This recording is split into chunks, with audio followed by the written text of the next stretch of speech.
टिंबकराव म्हणजेच काय? अनुस्वार. अनुस्वाराला नाव दिले टिंबकराव, आहे की नाही? त्यांची कमाल कशी आहे ती बघायची आपल्याला.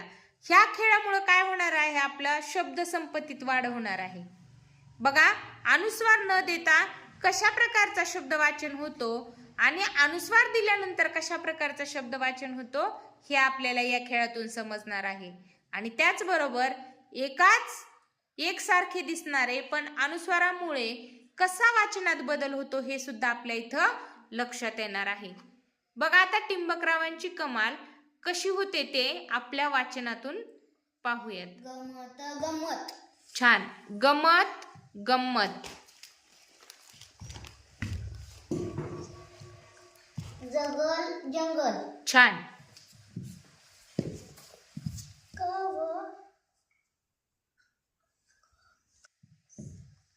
कगवा कंगवा.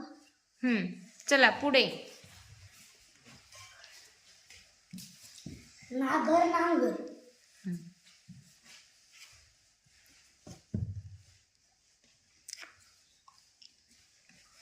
झेंडा झेंडा. झेडा झेंडा. वाच. ग. छान. चला त्याच्या पुढचा. गध. कुठे रे गध? बघ कुठे ती. हा, गध. गंध. गंध. बस खाली तिथे.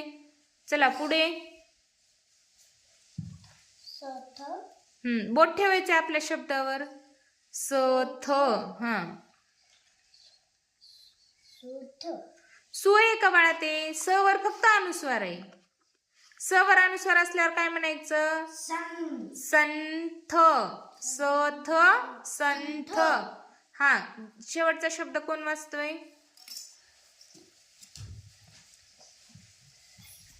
सुंदर सुंदर.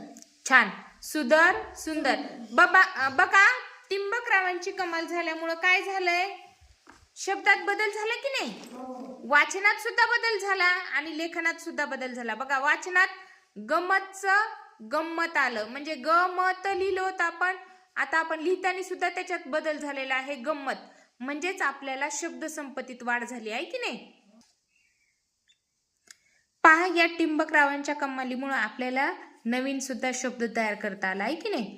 आणि टिंबकरावांना कुठं स्थान द्यायचं हे सुद्धा लक्षात आलं. म्हणजेच गंमत शब्दावर कुठं टिंबकरावांना स्थान दिलं आपण? कोणत्या अक्षरावर? ग वर. म्हणजे हे सुद्धा तुमच्या लक्षात आलं. टिंबकराव म्हणजेच काय? टिंबकराव म्हणजेच काय?